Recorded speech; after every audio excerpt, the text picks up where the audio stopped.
Hi everyone, welcome to third grade. I am your teacher, Mr. Ritenour, and we are in our last Tuesday of third grade. So congratulations, you made it to the last week. I hope you had fun yesterday outside. It was beautiful weather, celebrating Memorial Day and um, remembering just all of those people who sacrificed their lives to keep our freedoms for us. Because remember what we said, freedom is not free. So anyway, I am very excited for today's lesson.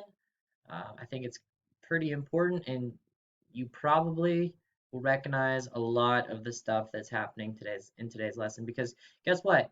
In our U.S. history journey, we started off with the Native Americans all the way back thousands of years ago, and now we are all the way up to the 2000s. So we're getting very close to when you were born, which is the 2010s. Um, but this would be the prime time for this guy, for me. The 2000s were pretty much my childhood, like yours right now. So a lot of it I'm more familiar with and have lived through it. Anytime you live through something, you have more of an opinion about it. So anyway, we will get to that shortly. Let's start with some common sense. There's not very many left. All right. Today's common sense. Look at that girl. Oh my. Get ready. Watch this little girl. Oh, oh, just so gross. Man. Common sense lesson. Words of wisdom. Cough into your elbow or sneeze into a tissue to prevent your germs from spreading or dangling. Always wash or sanitize your hands afterward. If you cannot stop coughing, excuse yourself to go get a drink of water. All right? Nothing is more annoying than someone who keeps coughing or sneezing over and over again. Go get yourself a drink of water, go blow your nose. Take care of your germs, all right? Your germs are your responsibility. Don't spread them to other people. That's how you spread viruses like corona, all right? So don't be this little girl, although it is kind of cute. It's cute in a gross way. I think we've all been there with the dangly boogers. Some of you are like, who cares about the girl? Look at in the background. Look at that beautiful beach house. That's where I want to be. Pretty soon, school's almost over, then maybe you go on vacation. Mrs. Ritenour and we're not going on vacation this summer. Um, because it's really hard to go on vacation with a little one. So we're probably just going to go camping a few times. All right, let's move on to the 2000s. So there's a lot of things happening with the 2000s, and I'm going to take you through some pictures so that you can see what's going on. But let me read to you what I wrote to try to summarize the decade, and then we'll look at some pictures, and then we'll call it a day. All right, sound good? Great, let's do it. So I'm going to put myself in the corner here. The new millennium, which means 1,000 years. I don't know if you knew that or not, but a millennium is 1,000 years. Do you remember what 100 years is, boys and girls? 100 is not a decade, that's 10, all right? 100 is a score, nope, a score is 20. 100 is, think about money. How many cents are in a dollar? 100, right? So 100 is a century. Okay, good job. All right. So the new millennium, which would be 1,000 years, so the 2000s, quickly became a time of fear, terrorism, and financial woe. That means bad times for money. On September 11, 2001, the Twin Towers in New York City were hit by Al Qaeda terrorists, killing 3,000 people and injuring over 6,000. The attack is the worst in modern history on U.S. soil, surpassing the death toll at Pearl Harbor, which we did talk about back during World War II. So September 11th was worse than Pearl Harbor. President George Bush immediately declared a war. Now, this is weird. He did not declare a war on a country. He declared a war on a concept, terror. All right, it's an abstract noun. So anywhere there are terrorists, the United States are going to be at war. It's still going on to this day. It's I believe it's the longest war in American history. The war on terror is still going on in this to this day, happening over in the Middle East. Uh, Fighting terrorism sent the U.S. military into Afghanistan, Iraq, and Pakistan, which is all three of those are Muslim countries. All right, Pakistan used to be part of India, but it broke off. It's the Muslim section of what used to be India. Now it's called Pakistan. Terrorism is prevalent, which means it's found often in the Middle East because of the concentration of extreme Muslims. So let me just tell you two things, okay? Muslims is the name given to people who practice Islam. You should already know that from our talks earlier this year. But Muslims are um, they're people who believe in God, similar to Christians actually, the same God, but they believe that there was a prophet named Muhammad who came down and was God's messenger. Now, if you think back to Christianity, who was the Messiah, God's son that came down to save us? Jesus, right? Jesus Christ, hence Christianity is the name of the religion. Now, the Muslims different. Muhammad was the one who came down. So they believe Jesus was a person, but he wasn't, he was just a prophet. He wasn't anything like super special like Christians believe. He's the actual son of God, not the Muslims. So Muslims and Christians kind of, I mean, the Old Testament, pretty similar, sort of, not too far off from what we're used to. But then there's some very extreme groups of Muslims. So in general, most Muslims are pretty peaceful. All right, they are they're usually called Sunni Muslims. They're very similar to Christians in a way. They're just peaceful people, or Jews. But then there's a concentration of some really extreme Muslims. All right, they're called Shiite Muslims, and the extreme Muslims want to kill everyone that's not an extreme Muslim. Okay, so you can see how that could be a problem, right? There are a lot of peaceful Muslims, but then there's also a growing number of extreme Muslims. We call them Islamic extremists, okay? They are terrorists because they want to kill Christians. They want to kill people who live in the West, which is the United States and Europe. They want to kill anyone who does not believe in Allah, which is their God, okay? Um, Very big problem, right? If someone's different than you, it's okay if you're living in peace, right? You might disagree with a lot of people, but as long as you're not, stepping on each other's toes, it's not really that big of a problem. You don't have to go attack them. But what happened was these extreme Muslims started to step on our toes. Um, these extreme Muslims, we'll just call them terrorists, decided that they were going to come over to our country and run two planes into some of the tallest buildings in North America, right in the heart of New York City. Yes, I'm talking about the Twin Towers. And um, it wasn't just us that these terrorists were hurting. They were also bombing the subway stations in London. There's terrorist attacks happening all over the world, right, by these extreme Muslim groups. Um, so the 2000s are kind of filled with this fear that these extreme Muslim terrorists uh, they're going to keep attacking, and you could be going about your day innocently at the grocery store, and all of a sudden, boom, a bomb goes off, all right, and blows up because of this group. So President Bush declares war, and so the United States military is going after these groups of people. All right, the biggest group at the beginning of the 2000s was called Al Qaeda. All right, Al Qaeda, which was led by a man named Osama bin Laden. You probably heard that name. All right, and Al Qaeda was backed by other terrorist leaders like the Saddam Hussein, the leader of Iraq, and Saddam Hussein was also a terrible, evil person.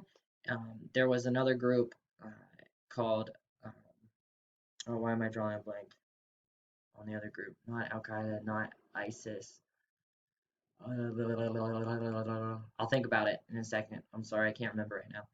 But there's just a growing number of bad people, and it's all concentrated right in the Middle East. So you remember we talked about during the 80s and during the 90s, the Middle East is just like growing and growing and growing and growing as a hotbed for bad things.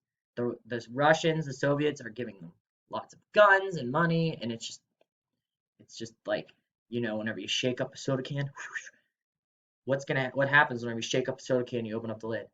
It all comes out, right? That's what's happening right now at the beginning of the new millennium, all right, the 2000s. So let's get back to our page here.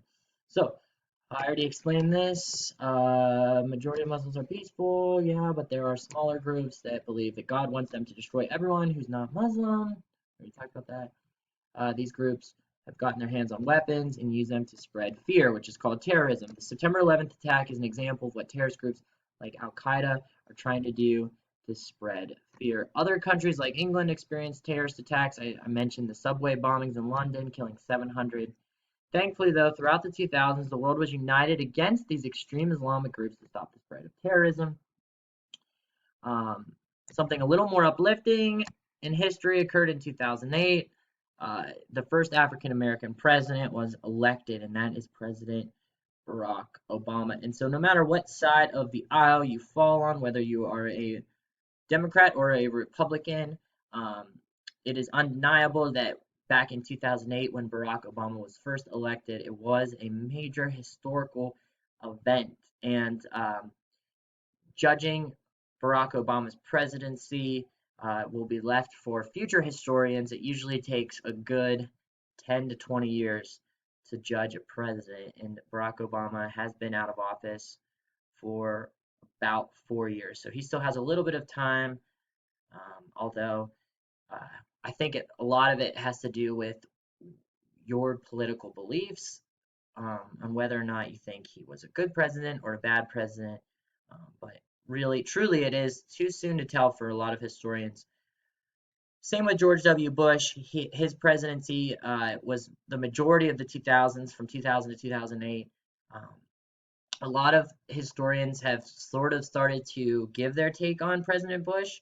Um, and I believe he's going to be one of those presidents that during his time in office, he wasn't looked on as favorably as he will be in history. So looking back on his presidency, um, people will be more forgiving and look at him as a better president, where Barack Obama, I think, might be the opposite, as far as looking back on what he did in office. So uh, we can talk more about that later. Let's get back to our slide here. So yes, first black president in America, which is just awesome to think about how just 50 years before, there were black people not even allowed to ride the same bus or go to the same school. So America has come a long way in healing the racism that occurred in the South, which is pretty impressive for our country.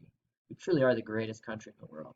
So after studying U.S. history all year, it should be obvious why this is a huge accomplishment. Thinking back to the Civil War and the end of slavery, and then the 1960s with the Civil Rights Movement, it is super, um, super awesome that our country has moved that far from African Americans being slaves to then being treated poorly in the South to now becoming president. Pretty awesome. Okay, the rise of social media began in the 2000s with smartphones. Now people can be connected to the internet anywhere in the world at all times. You obviously have grown up in this, so you don't know what it was like before that. Sharing pictures and thoughts began on MySpace, but was quickly taken over by Facebook, Instagram, and Twitter, who are still kind of the big names right now. Privacy becomes a thing in the past. Um, President Bush enacted the Patriot Act, which we're not really going to talk about, but basically it was a law that says that the government can spy on you and listen into your conversations, look at your phone records and all that stuff without a warrant if they think that you are involved in terrorism. So that definitely changed privacy. Pretty much nowadays, there is no such thing as privacy. The government is always watching. You probably heard of the phrase Big Brother. Well, that refers to the government being able to kind of spy on you anywhere. So news, weather, games, and apps are at everyone's fingertips with the rise of the smartphone. For the first time in history, children are learning more from screens than books. Yeah, talk to your parents. Um, Back whenever your parents were in school, you learned from reading books. You had books for every subject. Um, there wasn't uh, as much, I mean, there were probably computers, but there wasn't like personal handheld devices like tablets that your parents could sign out and learn on, you know. Things were a lot different, boys and girls, even just in the 2000s. Um, you've got music genres like hip hop, rap, and pop that are becoming the most popular, kind of the decline of rock and the rise of rap. Disney, Nickelodeon, Cartoon Network become the most popular children's channels with shows like Kim Possible, Fairly Odd Parents, and Teen Titans. I'm sure you've heard of those shows. The 2000s became an era of technological revolution. So I'll just show you. I'm not going to play the game because we don't have time. I'm just going to show you some of the things that I had for our matching game.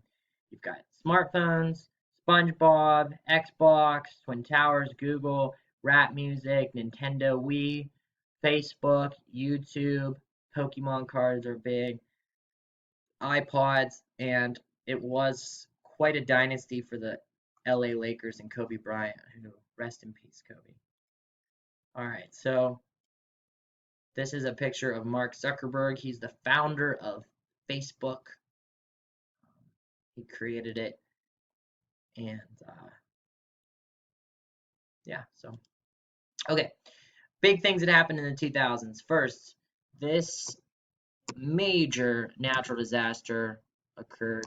This is Hurricane Katrina, and there's been a lot of terrible natural disasters since in the 2000s, but Hurricane Katrina probably was the biggest natural disaster. Hurricane Katrina happened in the city of New Orleans. Does anyone remember what state New Orleans is in? New Orleans. The answer is Louisiana. New Orleans is in Louisiana.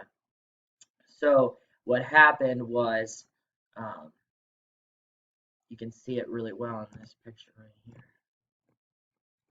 New Orleans was a city that was sinking over time. The city itself was surrounded by they're called locks, which are like tunnels, and the locks kept the water from the Gulf of Mexico out. And whenever the hurricane came, it was really bad, and there's a lot of flooding. But what really happened that made it just a terrible, terrible thing was that the locks broke and the water came over top. So you can see where my arrow is. That was where there was a lock. You can kind of see the wall that was there. And so as soon as that lock broke, all the water from the Gulf of Mexico came pouring in. Kind of like if you've ever been in a swimming pool, you know, like one of those little floaty pools. What happens if you step on the edge of the pool? It squishes down, and then what happens to all that water? It comes rushing out very quickly, very powerfully.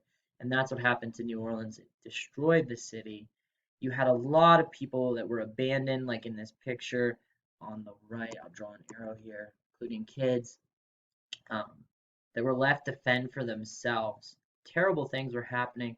And of course, the media, they always are good at this. They would focus in on the terrible, awful things and criticize the president, which is exactly what they did. So George Bush took a lot of flack for how he handled New Orleans because he was president at the time.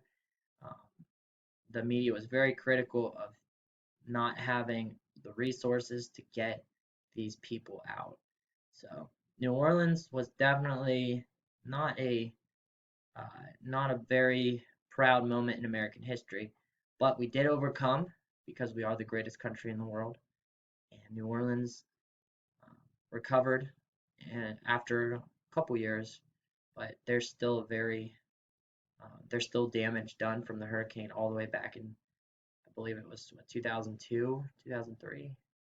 So, okay, probably the biggest event we already talked about, the September 11th attacks. These are the Twin Towers.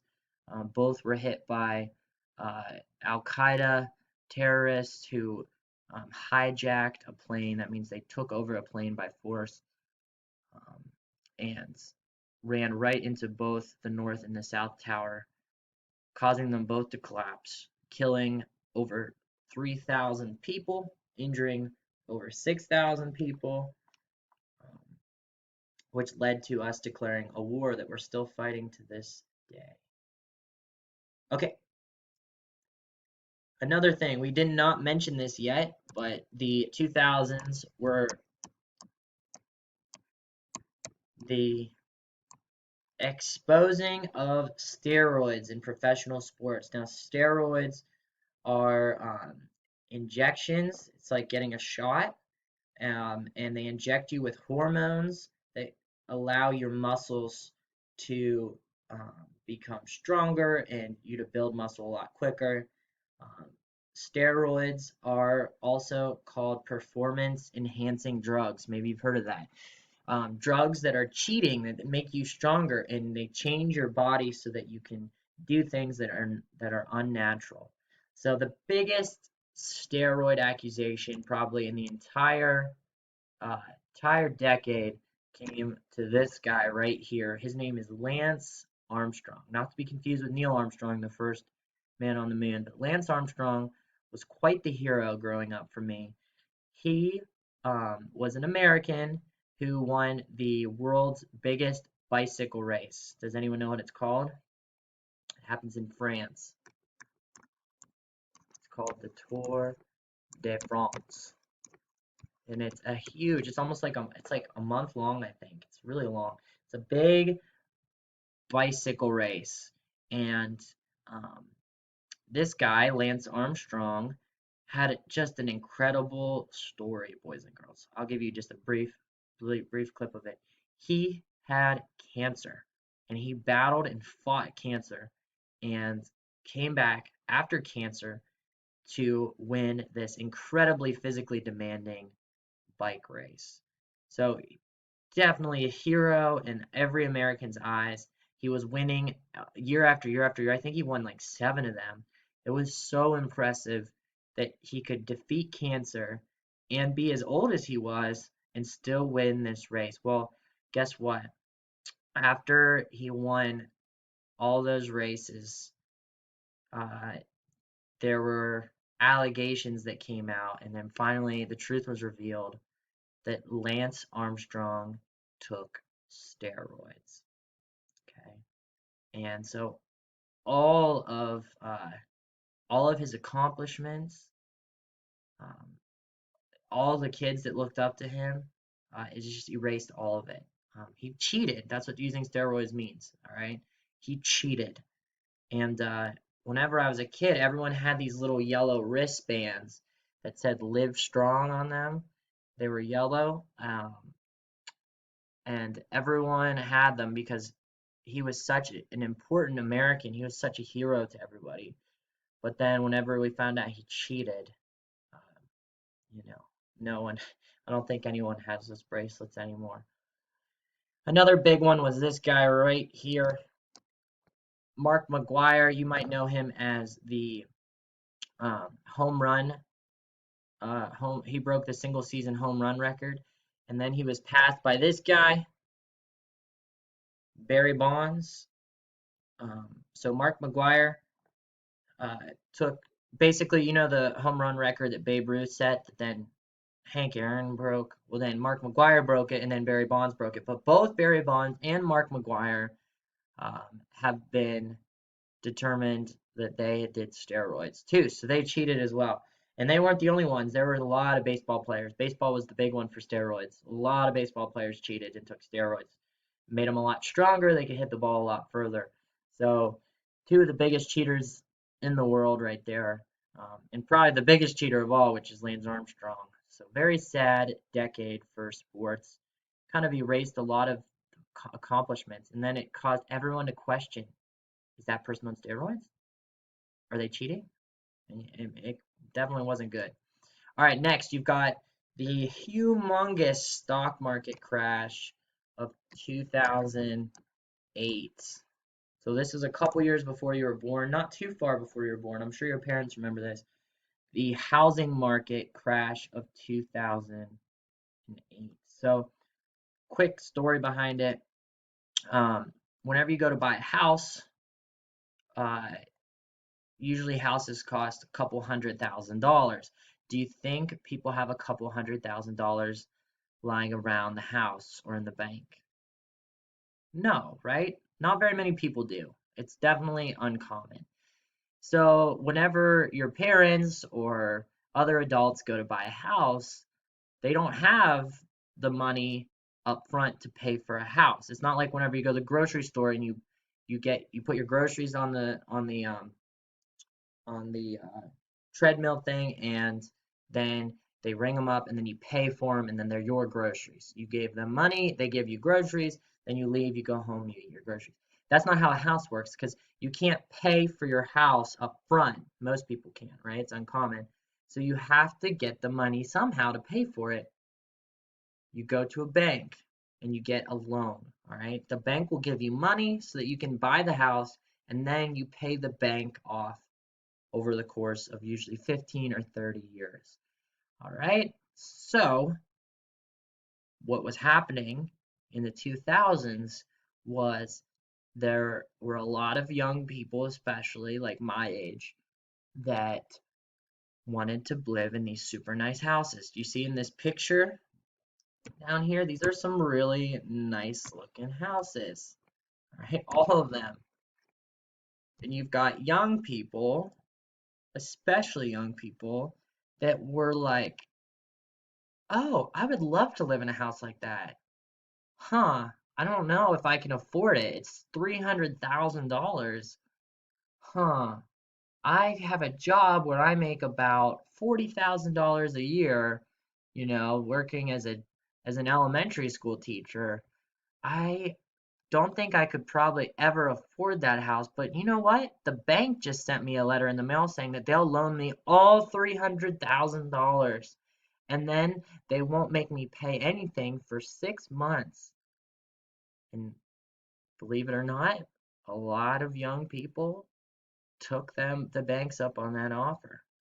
And they said, okay, I will I will take that loan and I will buy this super nice house that I probably can't afford, and my problems will go away because, magically I'll just make more money and I'll be able to pay off my loan. Well, guess what? The banks did that so many times that eventually all these people couldn't pay off their houses. And so whenever you can't pay the bank takes over your house. All right, it's called a foreclosure. That's what you see on all these signs here. Foreclosure. And the bank will take away your house because you can't pay for your house. And technically, the bank owns that house until you pay off all the money. It'd be like if your parents gave you $100 so you could go buy a bike. All right, that bike does not belong to you until you can pay your parents the $100, and then it's your bike. Okay? So the bank gave these people hundreds of thousands of dollars for these houses so that and they couldn't pay off the money, so that the bank now owns the house. Well, guess what? All of these loans all at once everyone defaulted on, and all of a sudden the banks have all these super nice houses and no one can afford them. And so the banks um, don't have any money, and Americans that bought these houses don't have any money because they they're broke. They probably went bankrupt because they couldn't afford their house. And it caused a lot of bad things. It caused the whole economy basically to stop in 2008. A huge stock market crash. The banks lost so much money, and big companies, especially like Ford and GM, like car companies, no one was able to afford these cars anymore, and so they declared bankruptcy as well. And what happened was a lot of these companies that that you see that really that employ a lot of people, a lot of these companies were going to literally go under. And so the government decided to um, basically give them a bunch of money. It's called a stimulus package. And that was pretty much right after President Barack Obama took over um, presidency from George Bush. And the stimulus package was kind of like if you've ever given a little kid who is really tired some sugar. They're really tired. You give them sugar, and all of a sudden they're like, they're wired. Well, that's what happened to a lot of these companies. The government came in and they gave them a bunch of sugar, all right, which is free money, and to perk them back up. And so that's what happened um, in 2008. It was not a good time for anyone who owns stock because pretty much all stock prices went way, way down. Okay, yeah, social media. Social media, the rise of social media really began in the 2000s. Of course, there are some things that happened before 2000. You've got like AOL and stuff, but really the big social media companies that we know now came out of the 2000s. All right, obviously, I'd say the biggest social media company to come out of the 2000s was probably this guy right here, Facebook. Facebook bought Instagram in 2010, right there at the end of the decade, actually the start of the next decade. But you've got Twitter opening in 2006, YouTube in 2005. YouTube ends up getting bought out by Google later on, but Google is kind of became the number one search engine in the 2000s. Um, Before 2000, there was all kinds of uh, other search engines that people use, like Ask Jeeves, which doesn't exist anymore, Yahoo Search, all kinds of different ones. But now Google has definitely become one of the largest uh, social media companies, as well as Facebook. Um, so, yeah, anyway, that's the 2000s for social media. Last thing I want to talk about is the rise of the smartphone, because the smartphone changed pretty much the way that we live, because now all of a sudden anyone can have the internet anywhere, pretty much. So this is the first iPhone, first generation right there. Came out in 2007. Um, Obviously, you can see here the last one that I have on here. I don't know why my smart notebook's not working. I'm sorry, but the last one, oh, here we go. Right there that I could find a picture of is the iPhone X, which was 2017. So that's just 10 years. But you can see in 2008, you have the 3G, the 3GS, and then in 2010, which will be next decade, you've got the iPhone 4. And now we're all the way up to what the iPhone, isn't it iPhone 11 or something like that? So a lot of different advances. But if you look at the original iPhone right here, in 2007. It was pretty small, bulky, definitely didn't have the capabilities that your smartphones have now. There wasn't nearly as many apps for it, but smartphones have come a long way since 2007. A lot of kids in the 2000s had these things. These are called MP3 players. You probably never heard of that. But they took the place of CDs. Instead of having all kinds of CDs in your car, you would load all your music onto your MP3 player. And an MP3 is a file, a music file. So you needed something to play those files on. So you put all your music on these, all right? The most popular MP3 player was called an iPod. Maybe you've heard of it, maybe you haven't. But an iPod was kind of a cool thing to have back in the 2000s because you could put a lot of music on them, and you'd have this thing where you'd spin this little gray, see the gray circle? You'd actually run your thumb over it and spin it like I just drew, and it would go up and down so you could click on different songs, and then you'd click the button right in the middle, and that would click on the song. It's kind of a uh, simple yet elegant little device, and You could put thousands of songs on there. If you got a more of expensive one, you could even put videos on there toward the end of the 2000s. You could actually play videos.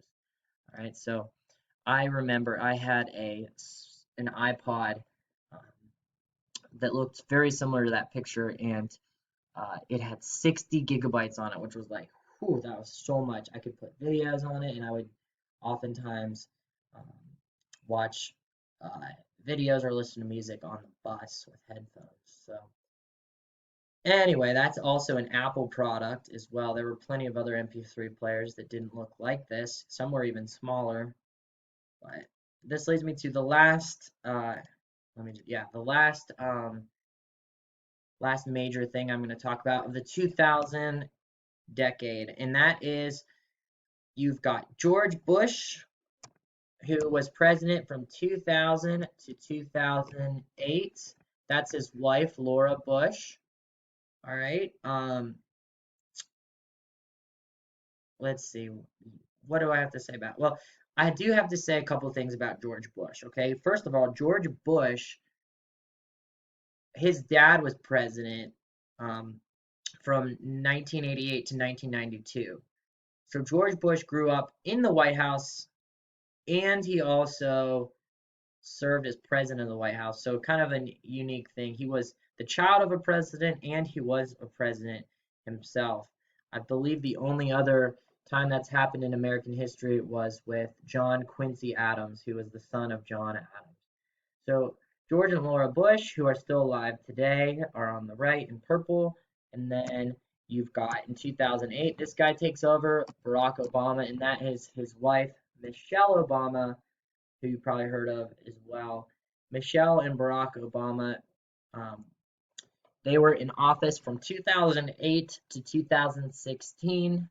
So just a little bit at the end of the decade. In 2016, Donald Trump was elected. So you can see here in your lifetime, you've had two presidents. You've had Donald Trump, which is right now, and then you've had Barack Obama, all right? And Michelle Obama was the first lady. So in your lifetime, he was your president for the beginning of your life. Now, right before you were born, it would have been George Bush and Laura Bush. So um, that pretty much sums up our 2000s. We will talk about the 2010s another time, and then we might even talk about the 2020s. There's not very much to say about the 20s. I could say like one thing. 2020, coronavirus. That's about it so far in this decade. What a bad way to start the 20s, huh? So that's all I have for you today. I hope that you guys have a good Tuesday. I'll see you back here tomorrow. Don't forget, tomorrow night at 7 o'clock, it will be our last Kevin time. So we basically only have school on today, tomorrow, and Thursday, have like normal days of school. And then Friday, I've got a special surprise for you. There's going to be no Google form or anything. It's just, you just are going to have to log on to Google Classroom and sit back and relax as you watch a special surprise from me. So anyway, I love you guys. Have a great night. Don't forget to finish your Google form today. Okay, bye.